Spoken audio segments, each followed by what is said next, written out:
It hadn't been done in 44 years until Heliot Ramos did it last night.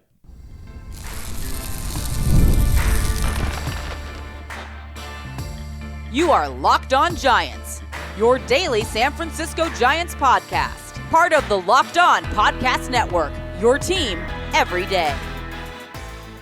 Hello and welcome to Locked On Giants, part of the Locked On Podcast Network, where it's your team every day. My name is Ben Kaspick, and on the show we provide daily episodes Monday through Friday talking about the San Francisco Giants in a way that's data-driven and rational, but also simple, passionate, and accessible to all. I'm a former contributor for the baseball statistics and analysis websites Beyond the Box Score and Rotographs. I've been podcasting about the Giants since 2015, hosting this show for over 6 years, and I'm a lifelong Giants fan. Thank you for making Locked On Giants your first listen every day. We're free and available wherever you get your podcasts, including YouTube. So check us out there if you have not already, and please just hit that subscribe button wherever it is that you're following the show. And coming up on today's show, we're going to get into another Giants win. They are 4-1 on the season. They're going to go for the sweep today in Houston, and boy, would that be sweet. We're going to get into Casey Schmitt, Christian Koss finally making his Major League debut, Logan Webb being excellent last night. But first, like I said, it hadn't been done in 44 years by a Giants player until Heliot Ramos accomplished the feat last night. And what is it? Well, he has an extra base hit in all 5 of the Giants' first 5 games of the season. It is the first time since Willie MAYS in 1971 that a Giants player has an extra base hit in the first 5 games of a Giants season. And the only players to do it are now Heliot Ramos, Willie MAYS, and Felipe Alou, who had 6 straight games with an extra base hit to start the season in 1963. So Ramos today has a chance to tie the franchise record. And this is the 143rd season, I believe, of Giants baseball. And so it's kind of like a weird oddity kind of stat, but it just speaks to it just gives us a chance to highlight what Heliot Ramos has done thus far in 5 games, 21 plate appearances. He is hitting .286 with a .286 on base, so he hasn't walked, but he hasn't needed to walk because he's just smashing the ball, at least in terms of results. The actual expected numbers are quite a bit lower than very much lower, like 200 points lower in terms of like weighted on base average. But we're not going to worry about that because with our eyes, we can see that he's hitting well. And so anyway, .286 average, .286 on base, .810 slugging. If you take the difference between the slugging and the average, it's a .524 isolated power. So it means he's not hitting singles. He's out here, he's got 1 single on the season out of 6 hits. 1 single, 2 doubles, 3 homers. So that's what ISO is all about, isolated power. But Heliot Ramos is going to be 25 pretty much all season. He'll turn 26 in September. He had a breakout season in 2024. Finally, I mean, he was drafted in the first round by the Giants in 2017 out of Leadership Christian High School in Puerto Rico. And in a couple cups of coffee type seasons at age 22 and 23 in 2022 and 2023. So that's easy to remember his age. Just look at what season it is. 2025, he's 25.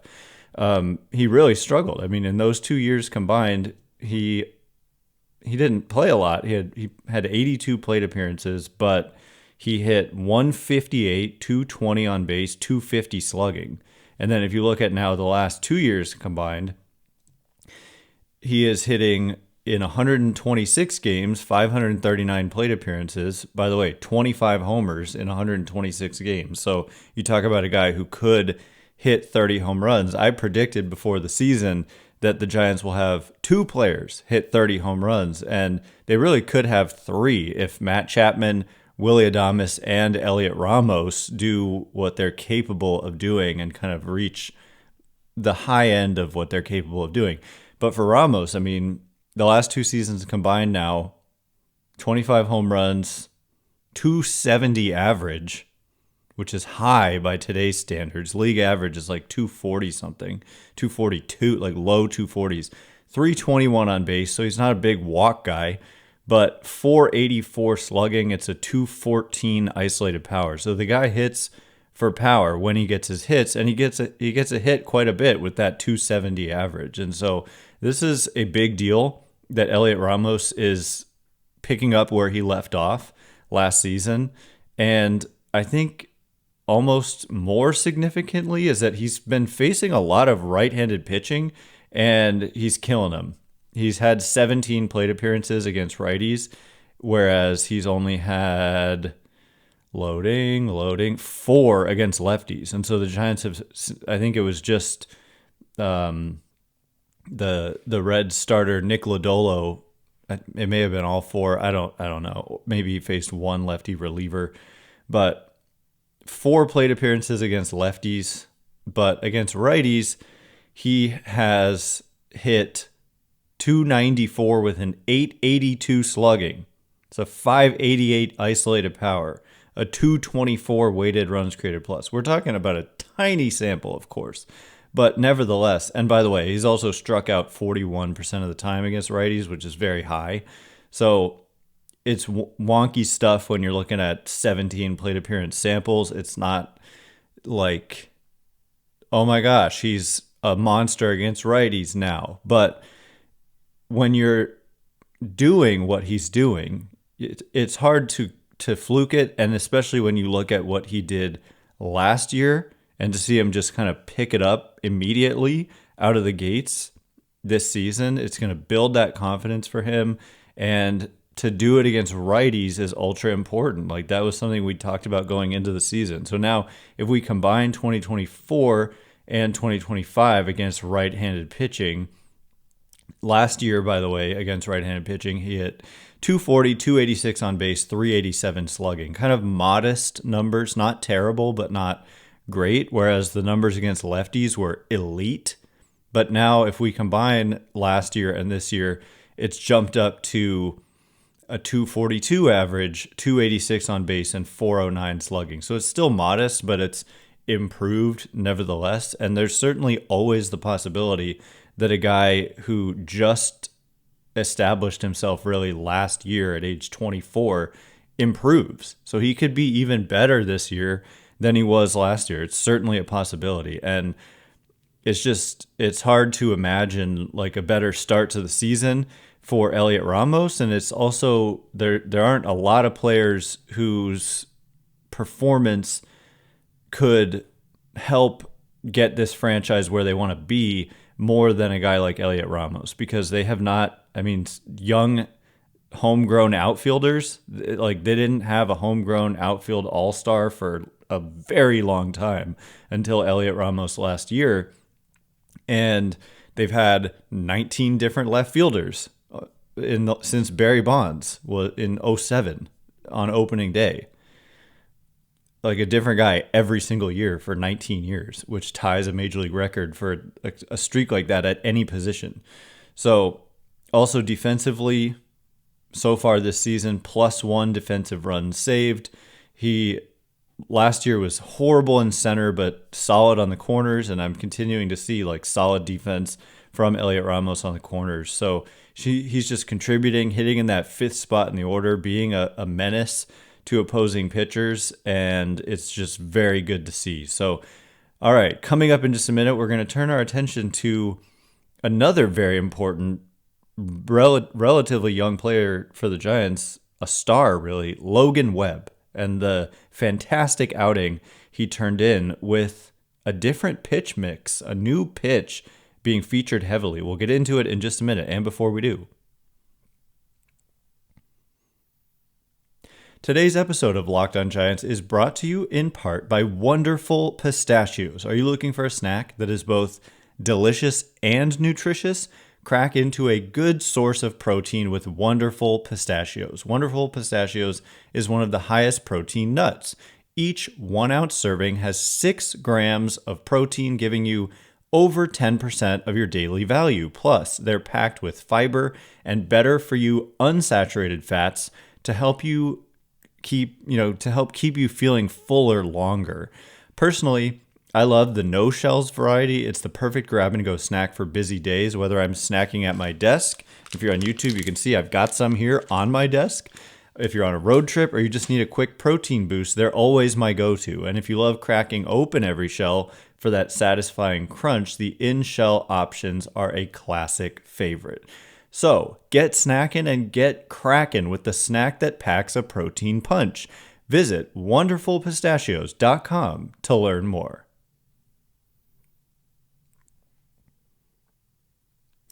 All right, here we go. We're going to get into Logan Webb having a fantastic outing, 7 innings. I think he threw exactly 100 pitches. I think we'll have to double check the box score there.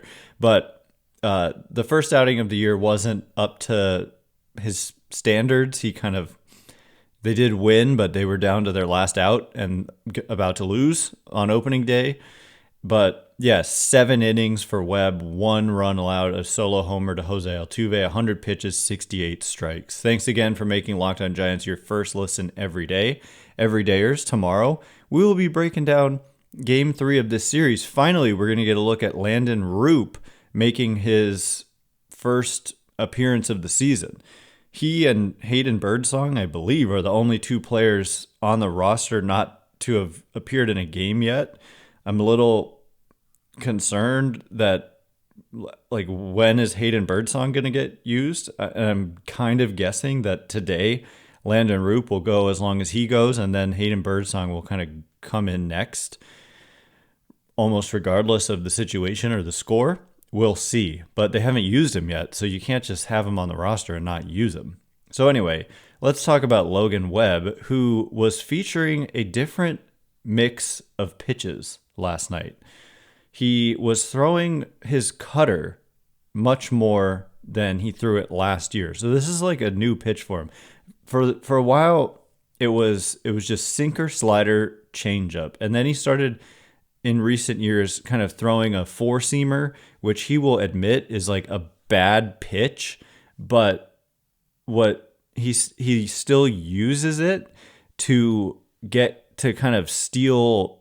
It's usually in a 2-strike situation. He'll just kind of elevate it. It's almost always elevated, the 4-seamer. And he'll try to get guys to be like, whoa, like they're always looking for something that's darting downwards. And all of a sudden there's a pitch at the top of the zone that's not moving down, and he tries to get guys to swing at it, and it does work quite often. But so he's still throwing that 5% of the time. He's throwing it 5% of the time so far this year. He threw it 5% of the time in 2024. He threw it 4% of the time in 2023. And in 2022, 4% of the time. 2021, 10% of the time. So he's always kind of featured that pitch. But the cutter, if you look back at last year, 2024, he threw it only 3% of the time. If you look at 2023, there was no cutter. So this was a new pitch last year. I think it kind of came onto the scene relatively late in the season. But so far this year, he's thrown 14% cutters. And so it's totally changed up his pitch usage. And if you look at the movement profile, and he mentioned this in his post-game interview. I'm always watching the post-game interviews. So we get some insight from Bob Melvin and the important players from the game that we can pass along to you. But he mentioned that it kind of backs up. And I'm able to look on Baseball Savant at the movement profile of his cutter, and it goes the wrong direction. Cutters from a right-handed pitcher normally work in towards left-handed hitters. They move it from that normal camera angle from right to left, the angle behind the pitcher. And Logan Webb's cutter kind of moves a little bit from center to right. It moves, or from left to right. So that is an odd pitch, and he's throwing it more often. And if you look at the results, that's what's intriguing, because he's only thrown 25 of them, but nobody's got a hit against it. There's only one ball that's been put in play against it.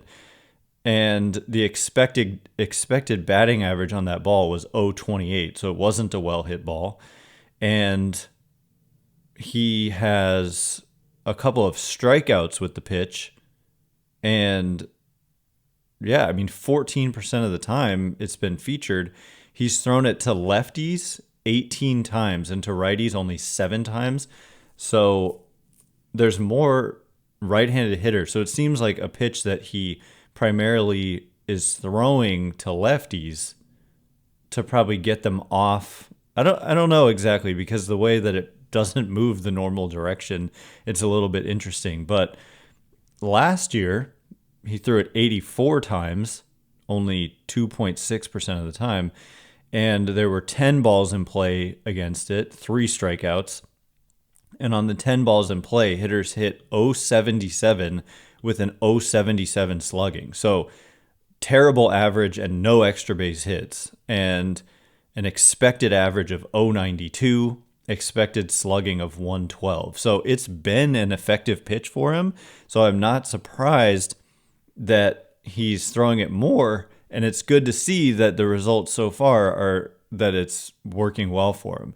And if you look at all of his pitches, there's really the changeup has not fared well so far this year. Hitters have hit .333 with a .333 slugging, so no extra base hits, but the expected slugging is actually .499. And last year the changeup was also his worst pitch, where hitters had a .308 expected average and a .502 expected slugging against it. So oddly, like, the changeup has not been great, whereas before it was like an elite pitch for him. So I don't know exactly what's going on. He did mention that in the first part of the game yesterday, he was not at all happy with his changeup, but then he got really, I think the word was excited about the changeup later in the game. So hopefully he found something and he can utilize all of his pitches, which, you know, the repertoire is sinker, sweeper. It's funny, Mike Krukow, when he's describing pitch types, refuses to say the word sweeper. I can just tell, because he never says it. He always says slider. But when it first came onto the scene, this is a tangent, the sweeper, like, it was like last year, I think, when people started saying it, because it got classified as a distinct pitch, not a slider. It's more horizontal. A slider has more horizontal and vertical break, and the sweeper is just more straight horizontal. You can even see it on the movement profile thing. It doesn't really drop much. It just moves from right to left. Kind of Sergio Romo is like the classic sweeper when you think about the movement profile. That's a huge right to left movement, but not a lot of drop, whereas some sliders really drop. Anyway, sinker, sweeper, cutter, changeup, and four seam now. So it's a different mix for Logan Webb, and it was effective against the Houston Astros, very effective, as he goes 7 innings, gave up 5 hits, 1 solo homer, no walks, 6 strikeouts, and it lowered his ERA on the season to 3.00, and that's just very classic Logan Webb.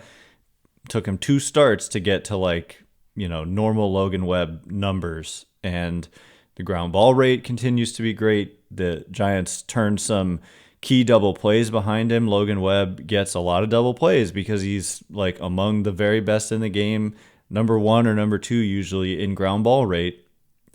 Not strangely, but ironically enough, the Giants are going to face Framber Valdez today, and he's like just as good, if not better, at inducing ground balls. And so expect a lot of balls on the ground today by the Giants hitters, which, Framber Valdez is good because of that. And for Logan Webb, I think they were saying on the postgame show, he leads the majors in double plays induced since 2022. And that's not surprising because there's just so many balls on the ground. So anyway, I'm looking at the Stuff Plus numbers, and it really likes his four-seam fastball, which is odd. It may just be small sample weirdness. But anyway, Logan Webb with a great outing, and they need him. They need, their starting pitching has been really good, and their bullpen has been really good outside of Spencer Bivens. Like, the team as a whole has pitched very well to start the season. It's a big reason why they're 4-1, because overall the offensive numbers aren't great at all. They're okay, but they're not great. But the Giants have a 2.66 ERA, and it's safe to say all of their runs have been earned runs because they haven't made an error so far this season. And errors are far from a perfect way to evaluate defense, but it's nice. I think they may have led the league in errors at last year or the year before. So obviously nice to see them playing clean defense, but there's much more to defense than just making errors or not. Range is really important, etc. But not making errors is also important, and the Giants have not made any errors. So 1 run allowed last night. They only scored 3, but that's the thing. Like, it's been a while since they've reliably prevented runs, and I think that this defense has a chance to really support the pitchers that there's a lot of question marks around. Justin Verlander at 42, Robbie Ray, inconsistent career coming back from Tommy John, and Jordan Hicks broke down towards the end of the season, or wore down last year, and then Landon Roop, unproven. And I feel as though I am forgetting somebody, but no, I think that's everyone. So anyway, it was just, they need Logan Webb to be Logan Webb, and he certainly was last night. It was just a great outing. So coming up in just a minute, Christian Koss made his major league debut yesterday. Should he have had a hit? I think so, but it was ruled an error. We'll get into that play. And also the significance of one Mr. Casey Schmitt, who's going to be in the lineup today at a position you probably would not guess, but it means a lot. We'll get into it in just a minute. And before we do, today's episode of Locked On Giants is brought to you in part by Monarch Money. Ever check your bank account and wonder, where did all my money go? Between dining out, online shopping, and entertainment, it is easy to lose track. That's where Monarch Money comes in, your personal CFO, giving you full visibility and control over your finances. Monarch Money isn't just a budgeting app, it's a complete financial command center. You can track all of your accounts, all of your investments, and spending in one place, so you stop just managing your money and start building wealth. Instead of juggling multiple apps, you can use Monarch to check your finances, track spending, and even plan long-term goals. Managing money with your partner is smoother than ever. You can track shared and personal accounts, set goals, and stay on the same page without the stress.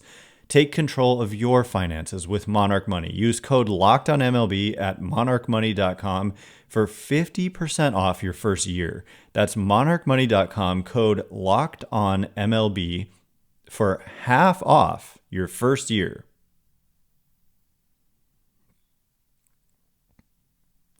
All right, here we go. We're going to get into Casey Schmitt and the significance of what he's about to do, and also Christian Koss finally getting into a game and having what I think should have been his first major league hit. Thanks again for making Locked On Giants your first listen every day. Everydayers, tomorrow we'll be breaking down the finale of the series. Can the Giants get greedy and finish off a sweep of the Houston Astros behind Landon Roop, facing a tough lefty in Framber Valdez? Or will they win 2 out of 3, but lose the finale, which is disappointing. When you have a chance to go for the sweep, that's big. Good teams finish that off, as we're seeing with the Dodgers and Padres, who have yet to lose a game each. So anyway, breaking that down tomorrow. So the first thing I want to get into is Casey Schmitt, who hasn't played much this year, and the one time he did get in the lineup, I think it was against Nick Lodolo in the second game, the left-handed starter for the Reds. He's also pinch hit a few times If I look at the game log for Casey Schmitt this year, yeah, he started at DH and had 2 plate appearances against Nick Lodolo. And I think he got hit by a pitch. And then his next game was yesterday, and he had 2 plate appearances. He hit a ball really hard and well, but it was caught. And then he struck out. So he's got 4 plate appearances on the season. So Casey Schmitt hasn't really had a chance to play much, but he's going to play today. What was interesting about last night is that he pinch hit, and then he went into the game defensively at a position that, to my knowledge, I've never seen him play before. And we're going to double check that. But he played first base. First base. Yeah, it's his first game in the major leagues at first base, and I want to kind of double check. I don't see the minor league numbers aren't showing up when I'm kind of scrolling through.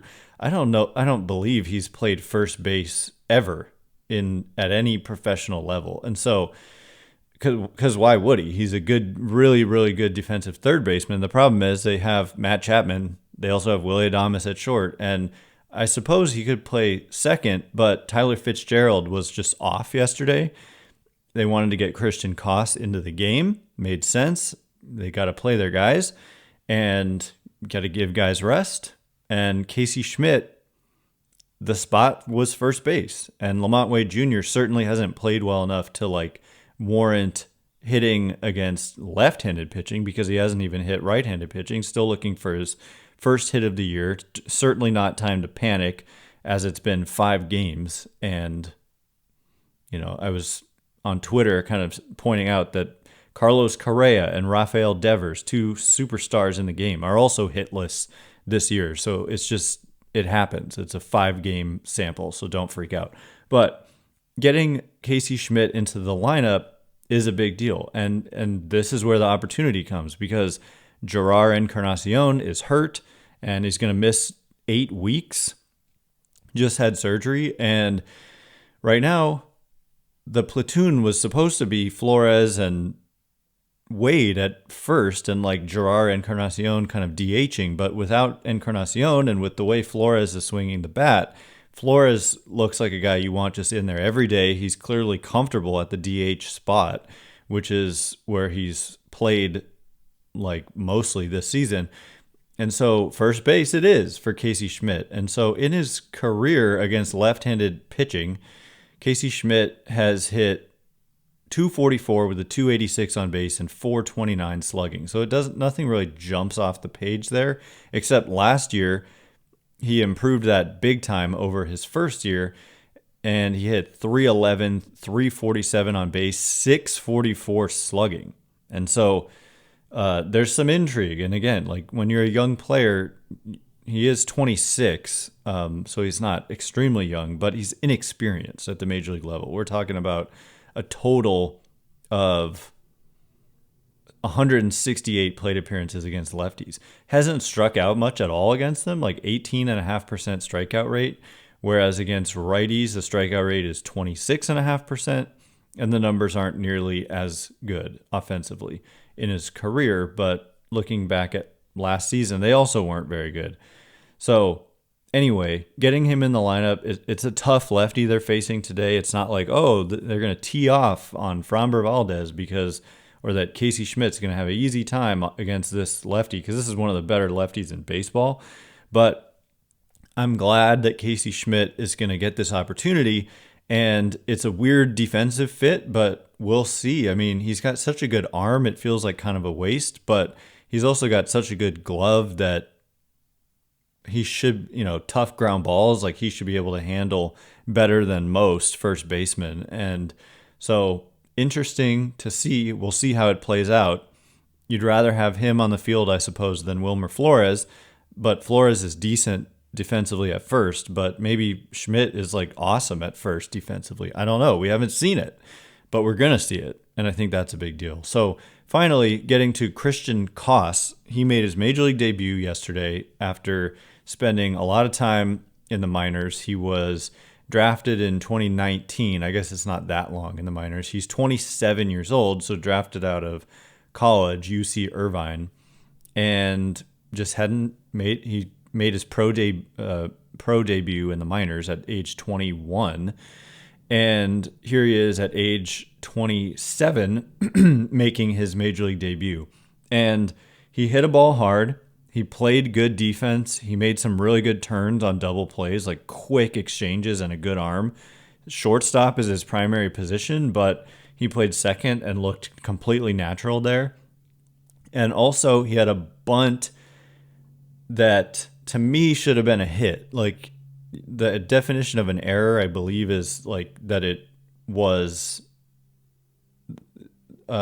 not ordinary effort, or no, that it was ordinary effort and that they failed to make the play defensively. But this was a play where the pitcher had to sprint over to try to get to the ball, and Koss was booking it down the line. And so I would have given him a hit if I was the official scorer, kind of objectively, not just because it would be his first major league hit. And by the way, he also drew a walk and scored on a big double, 2-run double by Willie Adames in his first major league plate appearance. So Christian Koss, to me, should have had a walk and a single, a bunt single, and combined that with the good defense. And he hit a ball hard to third that Isaac Paredes made a good play on. But anyway, congrats to him on making his major league debut. Just a great all-around day for the Giants, who win again and improve to 4-1. It's time to get greedy. If you want to just have a magical kind of season, you got to sometimes sweep some teams, and they have a chance to go out there today and do it and become 5-1, and that would just be huge. They never last year were 4 or more games over 500. So if they win today, that would be better than more over 500 than at any point last season.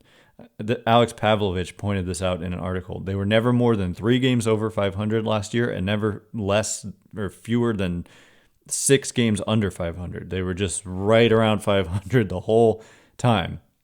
But today they have a chance to be better than they were at any point last year in terms of over 500. Their winning percentage is .800, but they're still 2 games out in the division because the Dodgers and Padres won't lose. Anyway, that is all the time we have for today.